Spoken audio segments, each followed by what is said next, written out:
Welcome back to From the Burbs to the Tetons. This video we're going to talk about storage, specifically on-site storage. So when you're thinking about storage, you just wouldn't willy-nilly go, oh, I'm going to buy some storage or do this or do that. You really want to make sure that whatever you're doing is geared toward what you want to store. So for me, the two main things I want to store on site are going to be tools and materials. And a secondary consideration has to be how long you're going to store the items and what environment, climate, weather you have to deal with.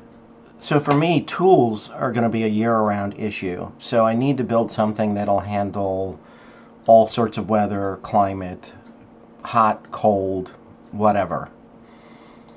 Materials are going to be kind of a mixed bag. But most of the stuff that I'm going to want to store long term will eventually go in the workshop or the garden shed. For short term storage, I'm looking at 3 to 6 months. And I think my biggest concern there is going to be UV rays. My first obvious thought was buy a shipping container or two. And then I started thinking about the cost, the aesthetics, being able to move them around, whether or not I'd need to have a permit over a 5-year period. Would they still be considered temporary storage? There were just a whole bunch of things that I wasn't thrilled about with getting a shipping container, so it was kind of holding me back on just diving in. But what I was sure of, I needed to be able to store some of my tools, so I went ahead and concentrated on that on this trip and went ahead and built a shed. So before building the shed, I wanted to figure out kind of what was I going to be storing. And I have a shed here at home that I kind of used as my template because I'm happy with it, I know how I use it, and it works well for me. So I'm going to digress here a little bit. I bought a chainsaw, and one of the reasons I bought the chainsaw is because it was in one of those special Makita kits where you get 2 extra batteries free. And it came with a charger. Those are things that I didn't have to then carry on the airplane. I did bring a couple of batteries with me, a couple of 5 amps and a couple of 2 amps. But this allowed me to really round out the batteries that I had on site. I also ordered a whole bunch of stuff that I just needed that I wasn't going to carry on the airplane. And you can see how chaotic my storage was. It just was wherever I could stick it, and it would be out of the way for me sleeping and eating. So my thought for the storage shed would be 4 by 8. I'm trying to minimize wasting materials because I don't want to have to store any materials. And it's a reasonable size. It's going to be 8 feet in the front, 6 feet in the back, T111 siding, pretty much 16 on center for 2x4s. And I want it to be able to be moved fairly easily around so I can take it to the job site instead of having it stuck in one place on my property and running back and forth every day. Because one of my thoughts with this is that it will be located near whatever I'm working on. Let's move on to the shed build. So the first thing I'm working on are the base. They're going to be 2 4x4s, and then I'm going to put 2x4s across them, kind of like slats. And because I want to be able to move this, I'm actually making one end kind of a sled. The idea is to have 2 rings at the end that I can slip a chain on and either use a tractor or my truck to pull it. Taking these corners off should allow it to kind of float on top of the ground instead of digging in and getting stuck. Then I'm going to spend a considerable amount of time making sure I get the base square. And then I'll start putting the slats on, and then at the very end I'm going to have some leftover, and then I'm going to take that off. And I was expecting leftover to be there, and I was hoping it was going to be less than an inch, because if you don't make it smaller than 4 by 8, then you're going to have corners that you're going to have to seal up. By taking off about an inch, I think it was close to 3/4 of an inch, that way the 4 by 8 sheets of T111 are going to be able to overlap at the corner.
With all the wind and rain and snow, I really didn't get a chance to do a lot of filming. You set a few things up a couple of times and it just blew them over. I've got pictures, and you'll say, well, there's lots of sun. Yeah, there is, and then it'll last a couple hours and then it'll be gone. And I could either spend some time trying to get the camera set up or try and take advantage of the nice weather. Once I got it enclosed, I could actually put the camera inside of the shed, so I got some good film at the end.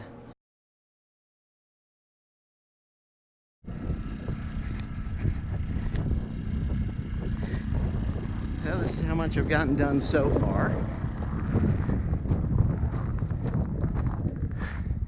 It's amazing the difference in color of the wood just from a week of being covered versus being out in the weather. We've got clear roofing. I've got a couple of the shelves in. They're not in all the way yet.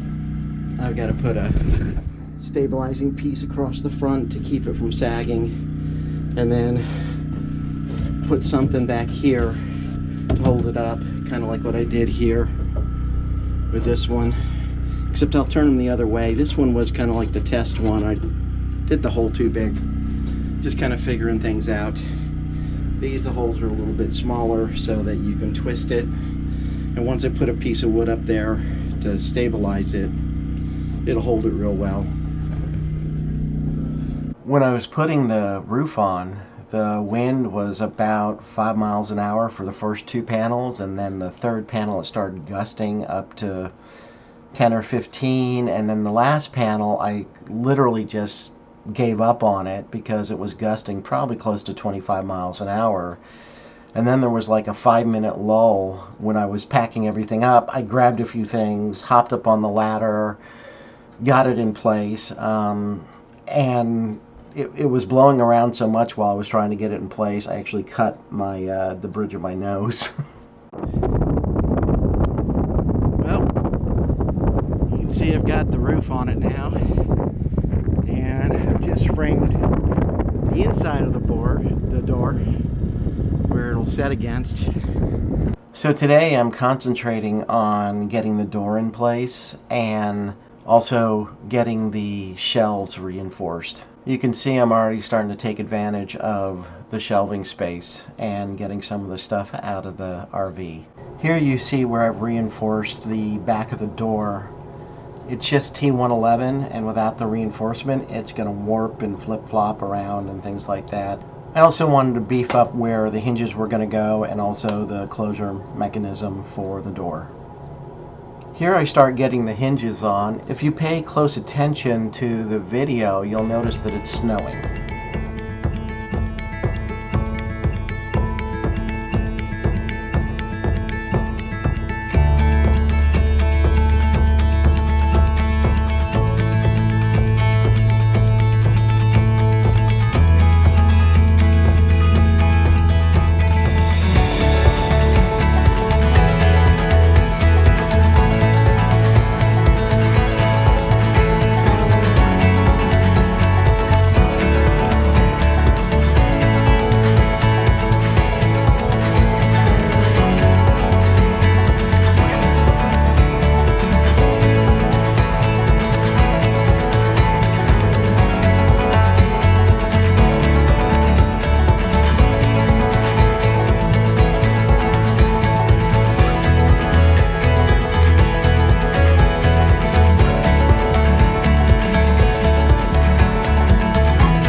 Here I'm reinforcing the door jamb. I want to make sure there's plenty of wood for the hinges to grab into.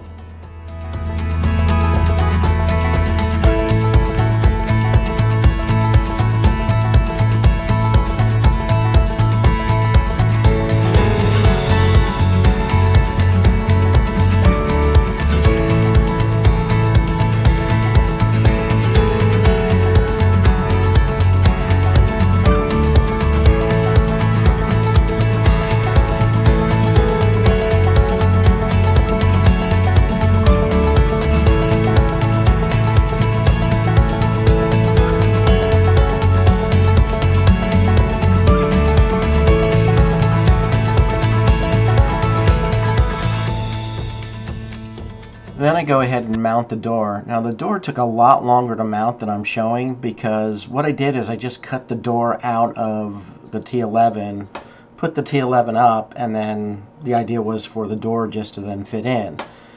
Having just one blade from the saw being the difference between the cutout and the door was not enough wiggle room for it to work well. So what I did is I spent a considerable amount of time taking a little off the edge and then trying it again, taking some more off the edge, trying it again, squaring up some areas that I had a bad cut across the top, and that kind of stuff.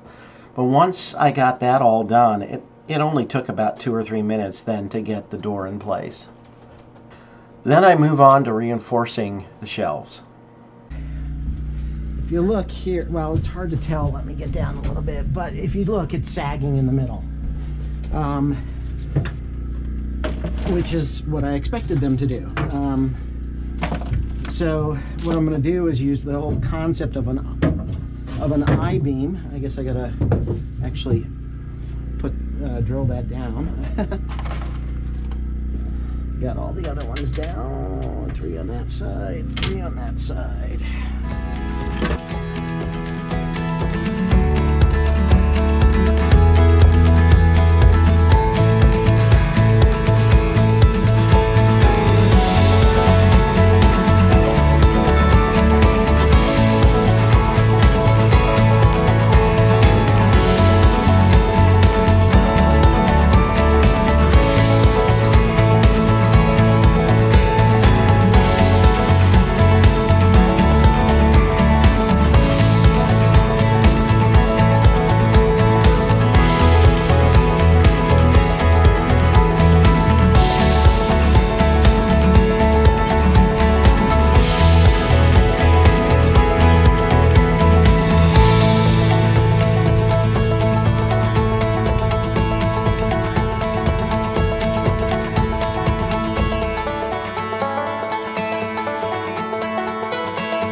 So I'm going to use the principle of an I-beam, how this is flexing.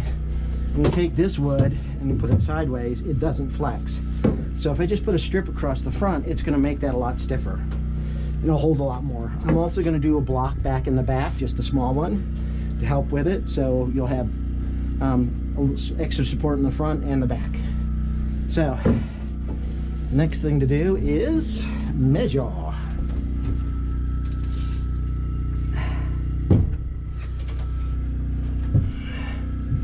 41 inches. So I'll do it a little bigger than 41 inches.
Okay, there we go. I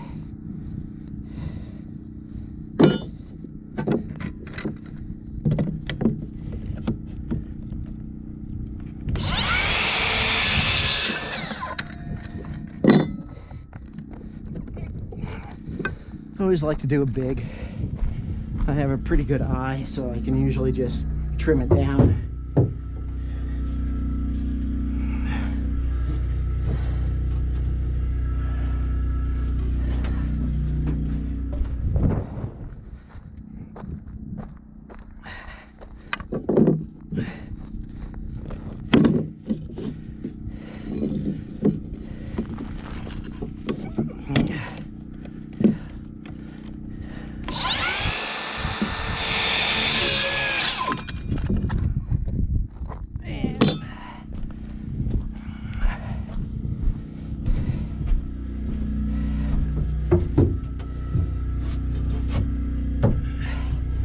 There we go.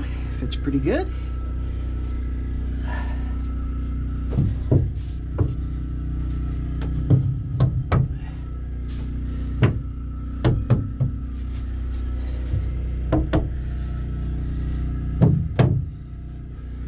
Okay. Now, with the wood being delicate and all that kind of stuff, I'm definitely going to drill holes for this. Normally I would glue it too, but it's too cold to use glue. So I'm just going to put 3 in for right now, so it'll do its job over the winter. I'm not going to be putting a lot of stuff in here anyways. Just a little bit while I'm gone, because I do have the storage unit.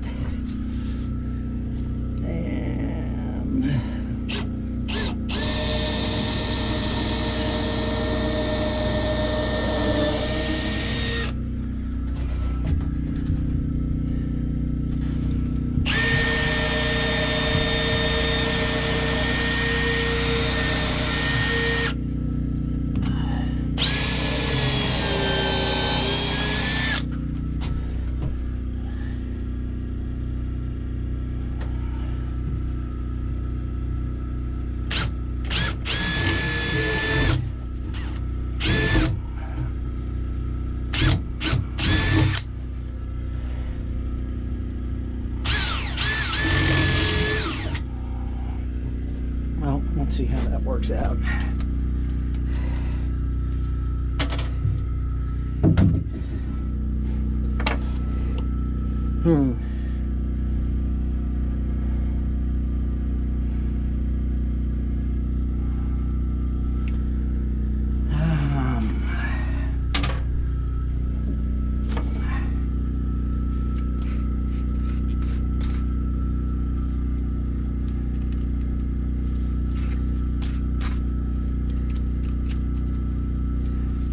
Might have used too thin a plywood for this technique. I don't know. We'll see. I used a 1/2 inch, so I'm hoping it's going to work okay.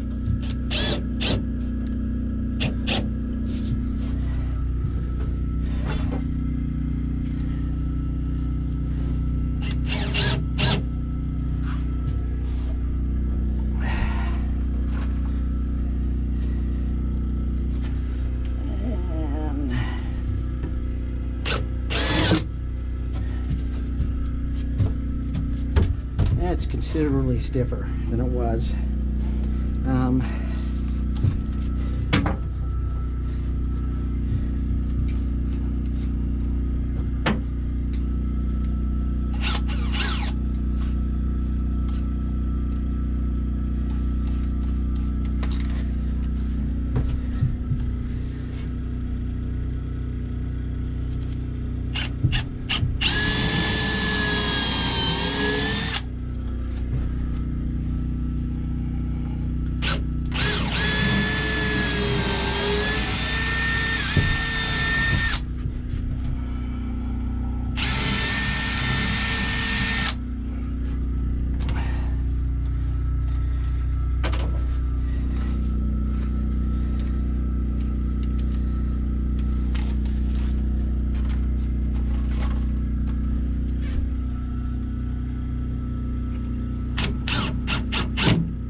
I'm not going to film the rest of them, but here you can see where this is acting like, you know, part of an I-beam, so this doesn't sag in the front. I did the block in the back, and I'm just going to go ahead and repeat right now, but I'm not going to film all of those and bore you guys to death. The finished product.